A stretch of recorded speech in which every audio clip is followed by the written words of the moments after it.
dollar-based system. And we have seen Bessent as being a proponent of realigning US currency policy. But of course, this is just one of the unknowns going into the next 4 years, Sherry. And really in line with some of President Trump's comments earlier as well when it came to the supremacy of the dollar, right? President Trump, of course, assuming office on Monday. But before that, we have special coverage of President Biden's farewell address coming right up, followed by the China show. This is Bloomberg.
That's all being driven by the media content increasing and these becoming entertainment businesses and not local event businesses. And I don't really, I mean, I would expect that to continue when you see, if the rumors about the NBA are true and it's going to double over the next, 8, 9, 10 years.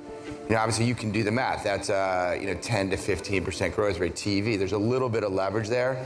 So you kind of you can pencil out. I mean, when we put together this group and the commanders, we had to make our case, and you kind of pencil out low to mid-teens, right? And it's not a private equity return, but I really like it as part of my own portfolio because it's correlated. It doesn't really go up and down with the economy. A lot of it's driven by the growth in the streaming content and technology. It's a growth equity business almost.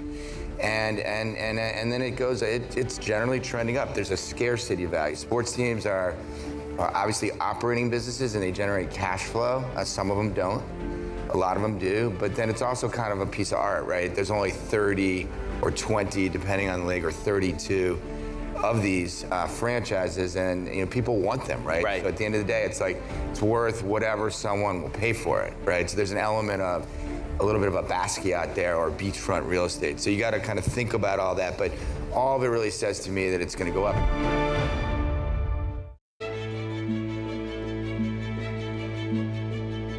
One of the very critical things is that a lot of young entrepreneurs don't realize is that when you start as an entrepreneur, you're not just building your business, which of course you are, but you're also building your organization. And most people don't realize that. And building an organization is not just about hiring people. It's about the culture, it's about the systems, the values, the mission. It's about how you operate, how you do things, how you retain people, how you keep them motivated. So it's all of those things put together. And over time, you realize that, a lot of effort has to go into it. And then eventually you have an organization that has a life of its own. It's, and it's sometimes you look at it and you marvel and you think about, how was this created? And was I the person that was behind getting this thing done?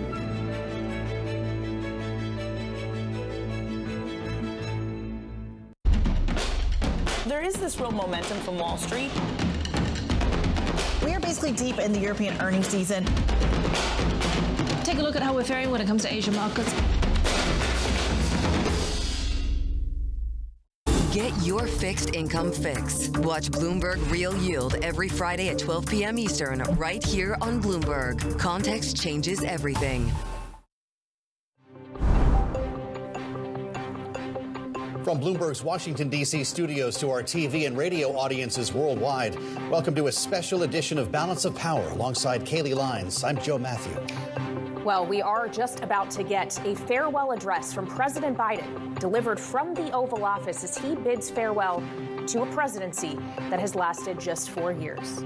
That's right, Kaylee. The president closing the deal, as well as you can see on Bloomberg TV today, announcing a ceasefire between Israel and Gaza, something he will likely be talking about tonight in a speech that will be complete with analysis from our signature panel. Bloomberg Politics contributors Rick Davis and Jeannie Shanzano will be with us for the duration. And of course, on the other end of Pennsylvania Avenue, scaffolding and security fencing are in place for next week's inauguration of President-elect Donald Trump. But tonight, Joe, the focus is on the current occupant of the White House and a man who has served 53 years in public office, one who, up until 6 months ago, did not intend to be a one-term president. But a one-term president he will be. Having professed to be a caretaker president in his original campaign, Kaylee, of course, he chose to try to run for re-election only to bow out. And now we'll have Donald Trump being sworn into office on Monday. Indeed, but before that happens, the president will bid farewell. So let's now go live to the Oval Office as Biden delivers this farewell address to the nation. My fellow Americans, I'm speaking to you tonight from the Oval Office. Before I begin, let me speak to important news from earlier today. After 8 months of nonstop negotiation, by my administration, a ceasefire and a hostage deal has been reached by Israel and Hamas, the elements of which I laid out in great detail in May of this year. This plan was developed and negotiated by my team and will be largely implemented by the incoming administration. That's why I told my team to keep the incoming administration fully informed, because that's how it should be, working together as Americans. This will be my final address to you from the American people from the Oval Office, from this desk as president. And I've been thinking a lot about who we are and maybe more importantly, who we should be. Long ago in New York Harbor, an iron worker installed beam after beam, day after day. He was joined by steel workers, stonemasons, engineers. They built not just a single structure, but a beacon of freedom.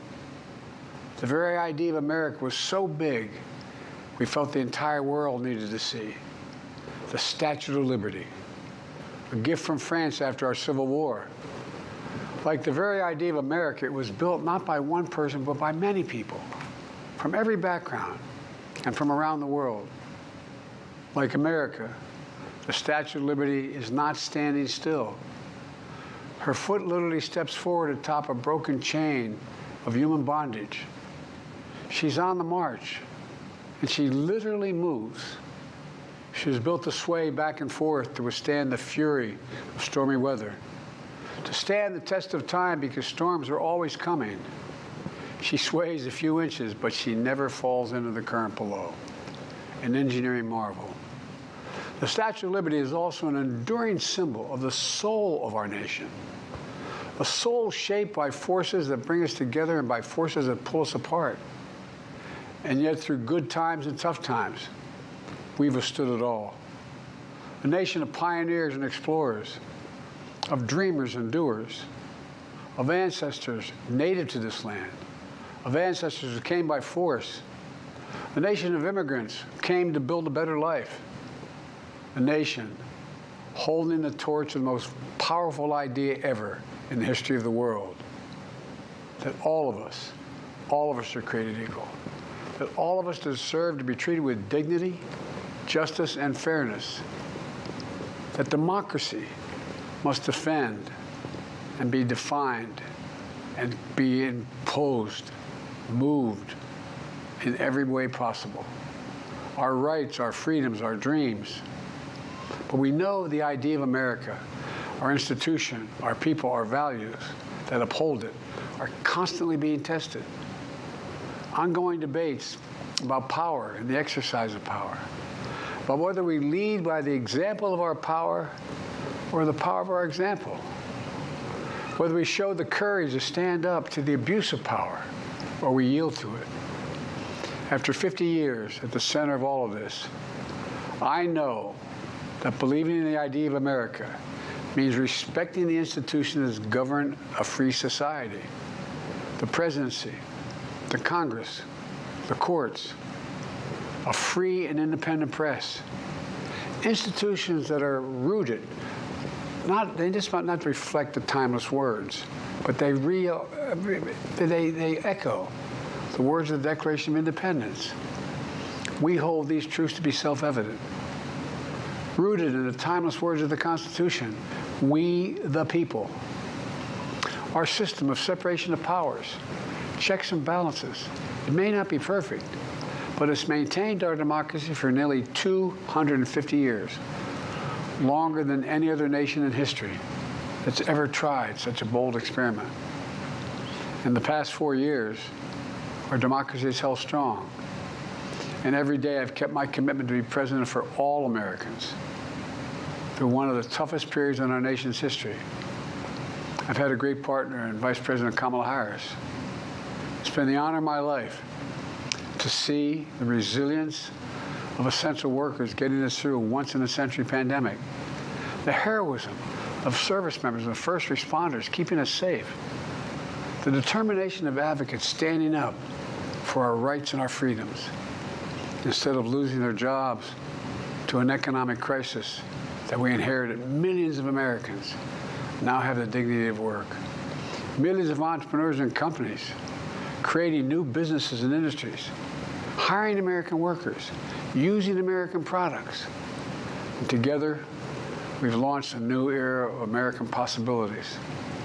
One of the greatest modernizations of infrastructure in our entire history, from new roads, bridges, clean water, affordable high-speed internet for every American. We invented the semiconductor, smaller than the tip of my little finger, and now is bringing those chip factories and those jobs back to America where they belong, creating thousands of jobs. Finally, giving Medicare the power to negotiate lower prescription drug prices for millions of seniors. And finally, doing something to protect our children and our families by passing the most significant gun safety law in 30 years and bringing violent crime to a 50-year low, meeting our sacred obligation to over 1 million veterans so far who are exposed to toxic materials, and to their families, providing medical care and education benefits and more for their families. You know, it will take time to feel the full impact of all we've done together. But the seeds are planted, and they'll grow and they'll bloom for decades to come. At home, we've created nearly 17 million new jobs, more than any other single administration, a single term. More people have health care than ever before. And overseas, we've strengthened NATO. Ukraine is still free. And we've pulled ahead of our competition with China, and so much more. I'm so proud of how much we've accomplished together for the American people. And I wish the incoming administration success, because I want America to succeed. That's why I've upheld my duty to ensure a peaceful and orderly transition of power, to ensure we lead by the power of our example. I have no doubt that America is in a position to continue to succeed. That's why my farewell address tonight, I want to warn the country of some things that give me great concern. And this is a dangerous that's the dangerous concentration of power in the hands of a very few ultra-wealthy people. And the dangerous consequences if their abuse of power is left unchecked.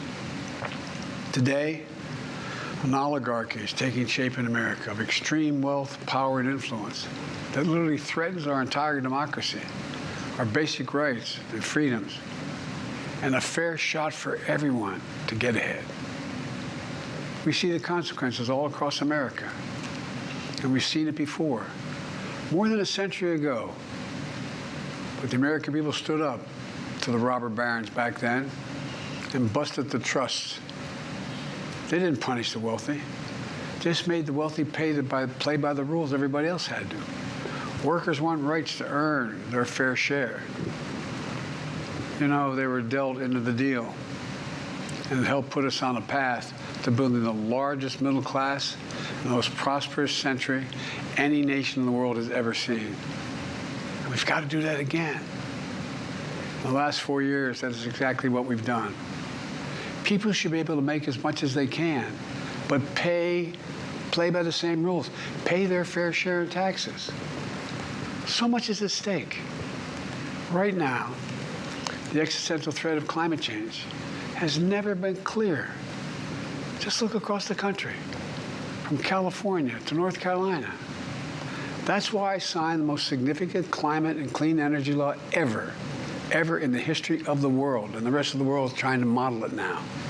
It's working, creating jobs and industries of the future. Now, we've proven we don't have to choose between protecting the environment and growing the economy. We're doing both. The powerful forces want to wield their unchecked influence to eliminate the steps we've taken to tackle the climate crisis, to serve their own interest for power and profit. We must not be bullied into sacrificing the future of our children and our grandchildren. We must keep pushing forward and push faster. There's no time to waste. It's also clear that American leadership in technology is an unparalleled source of innovation that can transform lives. We see the same dangers of the concentration of technology, power, and wealth. You know, his farewell address, President Eisenhower spoke of the dangers of the military-industrial complex. He warned us then about, and I quote, the potential for the disastrous rise of misplaced power, end of quote. 6 decades later, I'm equally concerned about the potential rise of a tech-industrial complex that could pose real dangers for our country as well. Americans are being buried under an avalanche of misinformation and disinformation, enabling the abuse of power. The free press is crumbling. Editors are disappearing. Social media is giving up on fact-checking. The truth is smothered by lies told for power and for profit. We must hold the social platforms accountable to protect our children, our families, and our very democracy from the abuse of power. Meanwhile, artificial intelligence is the most consequential technology of our time, perhaps of all time. Nothing offers more profound possibilities and risks for our economy and our security, our society, for humanity. Artificial intelligence even has the potential to help us answer my call to end cancer as we know it. But unless safeguards are in place, AI could spawn new threats to our rights, our way of life, to our privacy, how we work, and how we protect our nation. We must make sure AI is safe and trustworthy and good for all humankind. In the age of AI, it's more important than ever that the people must govern. And as the land of liberty, America, not China, must lead the world in the development of AI. You know, in the years ahead, it's going to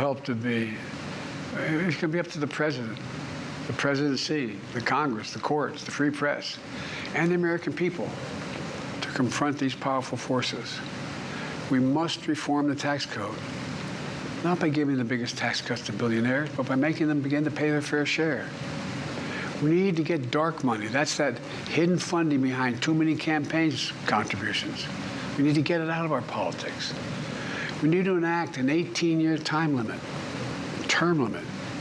term for the strongest ethics reforms for our Supreme Court. We need to ban members of Congress from trading stock while they're in the Congress. We need to amend the Constitution to make clear that no president is immune from crimes that he or she commits while in office. The president's power is not limited. It's not absolute, and it shouldn't be. And in a democracy, there's another danger to the concentration of power and wealth. It erodes a sense of unity and common purpose. It causes distrust and division.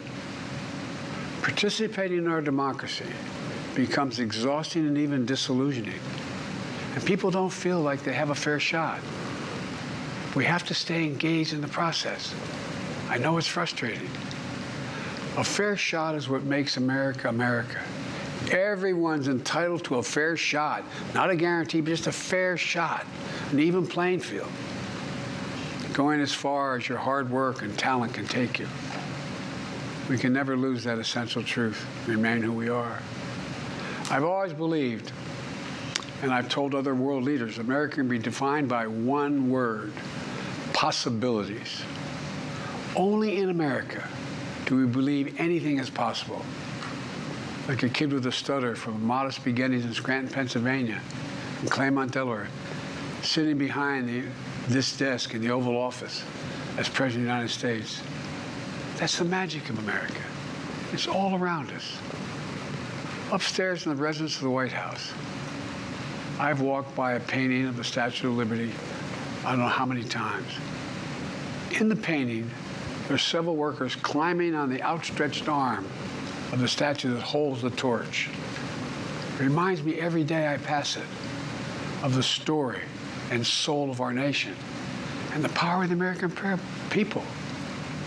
There's a story of a veteran. This is a veteran, the son of an immigrant, whose job was to climb that torch and polish the amber panes so rays of light could reach out as far as possible. He was known as the keeper of the flame. He once said of the Statue of Liberty, quote, speaks a silent universal language, one of hope that anyone who seeks and speaks freedom can understand. Yes, we sway back and forth to withstand the fury of the storm, to stand the test of time. A constant struggle, a short distance between peril and possibility. But what I believe is the America of our dreams is always closer than we think. And it's up to us to make our dreams come true. Let me close by stating my gratitude to so many people, to the members of my administration, as well as public service and first responders across the country and around the world. Thank you for stepping up to serve. To our service members and your families, it's been the highest honor of my life to lead you as Commander-in-Chief. And of course to Kamala and our incredible partner, the historic Vice President. She and Doug have become like family, and to me, family's everything. My deepest appreciation to our amazing First Lady who's with me in the Oval today, for our entire family. You're the love of my life and the lives of my love. My eternal thanks to you, the American people. After 50 years of public service, I give you my word. I still believe in the idea for which this nation stands. A nation where the strength of our institutions and the character of our people matter and must endure. Now it's your turn to stand guard. May you all be the keeper of the flame. May you keep the faith. I love America. You love it too. God bless you all. And may God protect our troops. Thank you for this great honor.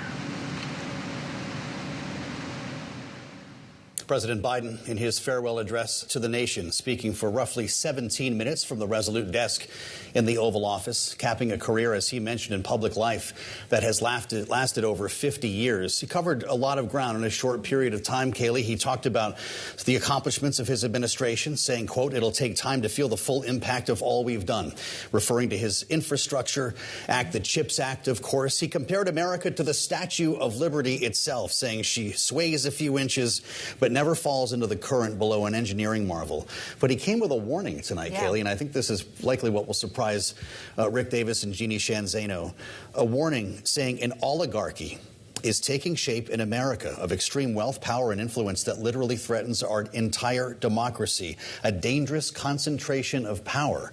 As he wishes the new administration well, he's warning the American people. Yeah, he said he hopes that the incoming administration succeeds. He wishes them success because he wants America to succeed. And yet he did warn of what he described as powerful forces that want to wield their influence to serve their own interests for power and profit. He said, we must not be bullied into sacrificing our future, talking about what he said is the potential rise of a tech industrial complex, a crumbling free press, and even called out social media giving up fact checking. So as much as this was a speech about President Biden's legacy and how he wants to be remembered looking back, it also did seem that he had a word of warning for looking forward. That's for sure. So let's get into this now with our signature political panel. Bloomberg Politics contributors Rick Davis, Stone Court Capital partner, alongside Jeannie Shanzano, Senior Democracy Fellow at the Center for the Study of the Presidency and Congress. Jeannie, first to you.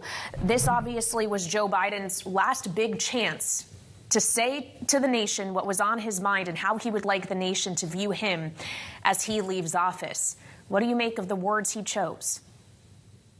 I was pleasantly surprised, Kaylee, because I was concerned we would get a litany of accomplishments. He did some of that, but he took a lesson from the historians who say the best of these farewell addresses, from Washington to Eisenhower to Obama, have been those people who express a warning about rough roads ahead, and he did that. He almost word for word took Eisenhower, who he quoted in his warning, and you mentioned it, about a tech industrial complex, very reminiscent of Eisenhower, about the concentration of power, about the fact that Donald Trump is coming into office with an administration and full of people who are wealthier than we've ever seen before, claiming they're populists, but maybe they are there to enrich themselves. So this was quite a warning, and I think it was timely and it was on point.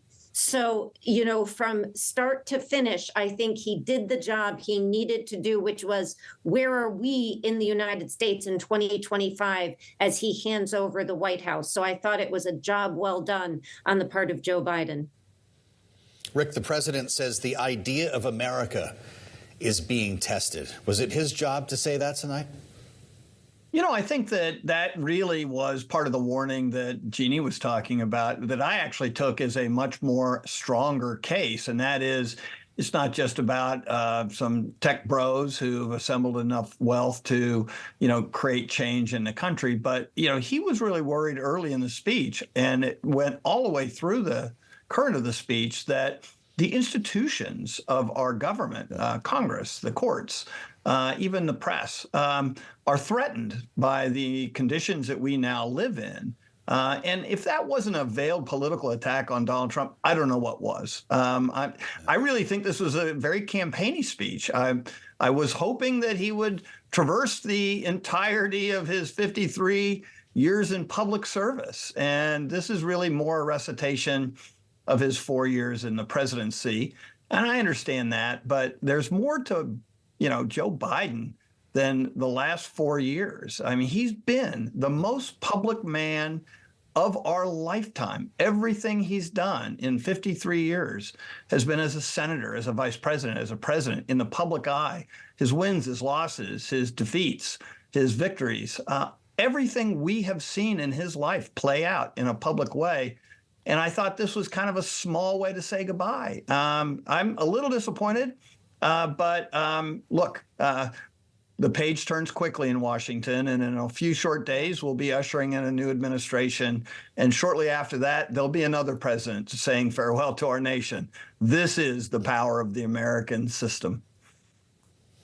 Well, and that's what Joe Biden was speaking to. But to your point, Rick, incredible to consider a man who became a United States senator at 30, who only became a president after vying for the office 4 times, didn't actually win the presidency until 32 years after his first campaign. He did, though, say in this speech that he hopes that his legacy as president will be seeds that will bloom for decades to come, when talking about things like infrastructure that have not been fully realized that. And with the benefit of greater hindsight, Rick, with more history ahead of us that will have Joe Biden's markings on it, is that how ultimately he will be remembered? It could be. Look, we just saw the passing of Jimmy Carter, and we had a full recitation of his 4 years in office, but it was really his life outside of the presidency that mattered to most Americans. And Joe Biden has a different kind of inverse relationship with time. And so we're really going to only have this administration to echo his legacy. And I do think he's turned over to Donald Trump and a new administration an incredibly healthy economy, an incredibly strong military, a country that is second to none around the world, and lots of challenges. There's no doubt about it. But I can't imagine a better gift to a new administration than the condition of the country as it is today. Jeannie, the president said it will take time to feel the full impact of all we have done. How long will it take for historians to get their arms around what was the Biden administration? It's going to take some time for historians, but also the American public. His latest poll numbers have an approval rating about 36%. So there's some work to do there. But again, the warning he gave tonight, as the wealthiest person who's ever walked the earth, Elon Musk, we know now is going to have an office in the White House, and who single-handedly perhaps helped get Donald Trump elected. The warning he made about oligarchy and concentration of wealth and tech and the death of a free press and potentially other institutions, it was a timely reminder about where we are politically today. We have less than a minute left, but both Rick and Jeannie, can Joe Biden confidently say as he leaves office that he left the country better than he found it, Jeannie? I think he can in some respects, but I'm not into happy talk these days, Kaylee, as you can tell. So, I think he can say he did a lot of work, certainly as it pertains to COVID and other areas. He did, and the economy, as Rick mentioned, although the people aren't feeling it. And Rick, quickly. Yeah, no, I think he should feel proud of his accomplishments in office. As I said, he's turning over a healthy economy and a healthy country to a new administration, and he should feel proud about that. And frankly, Americans benefit from it. That's the take from our signature panel. Rick Davis and Jeannie Shanzano, thank you both, and thank you for joining us on this special edition of Balance of Power on Bloomberg TV and radio. We'll see you back here tomorrow.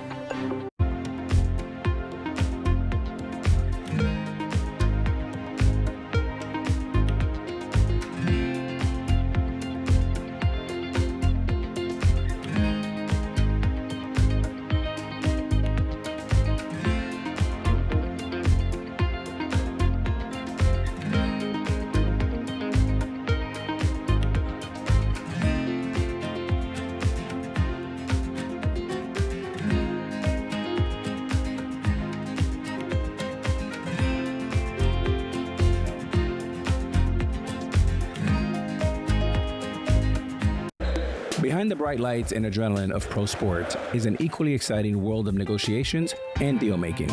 That's what we cover each week on our podcast, The Deal. I love the fact that you have, we say the cojones, but we can't say that in Bloomberg. Maybe moxie. Yeah, moxie. I'm Alex Rodriguez, former baseball player turned business executive. And I'm Jason Kelly, a journalist at Bloomberg.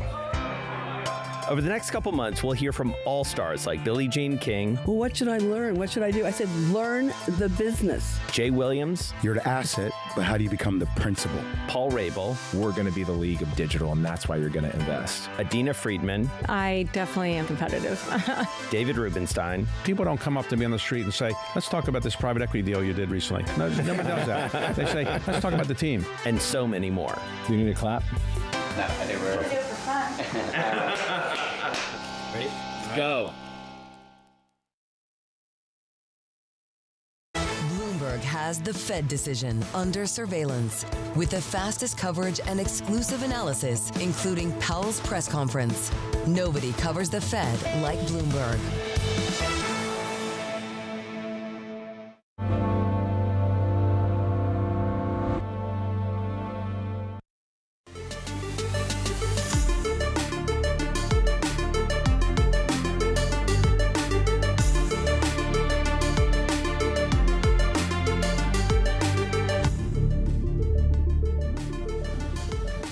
We're a few seconds away from the open in Hong Kong, Shenzhen and Shanghai. You're watching The China Show. I'm Rebecca Chung-Wilkins with David Ingles. Now, really, we're starting the day with a lot of political news. Of course, that Biden farewell speech, but also this news of a potential ceasefire in Gaza, as well as these tariffs potentially launched by Canada. Now, both of those things, sort of the gyrations of this pending Trump presidency that's coming in. in, we're already really so acutely starting to feel that here in Asia. We are, and I mean, it certainly showed up in the form of an oil price, and certainly a conversation to have whether or not the premiums already been priced out in anticipation of this. There's also the inflation story, speaking of energy prices, that's also playing out across risk assets. And as you can see, at the open, on the onshore markets today, tailwinds are being felt just about across every corner of the region right now. 0.5% on the CSI 300s. And as you can see, most of these big, heavily weighted stocks, bottom of your screens, are also feeling those tailwinds coming through. The open in Hong Kong